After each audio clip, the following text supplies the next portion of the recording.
आम ओडिशा नवीन ओडिशा योजना फेर महिला बरगढ़ जिला गैसलाट ब्लॉक गुदेरपाली मंडल गुदेरपाली ग्राम पंचायत ठारे आम ओडिशा नवीन ओडिशा बेग दि जाउथिबा बेले भारतीय जनता पार्टी कार्यकर्ता सहित किसी जनसाधारण सामिल होते विरोध प्रदर्शन करते। सो प्रधानमंत्री गरीब कल्याण योजना रे बेले नवीन पट्टनायक देउचंती खाली बेग से जनसाधारण असंतोष थिबा बेले भारतीय जनता पार्टी युवा मोर्चा सभापति अनिल बाग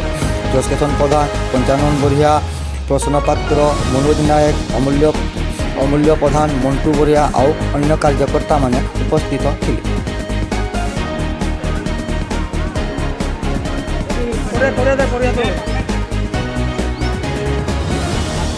नवीन सरकार डाउन डाउन नवीन सरकार डाउन डाउन पश्चिम बंगाल शासन खाली बेग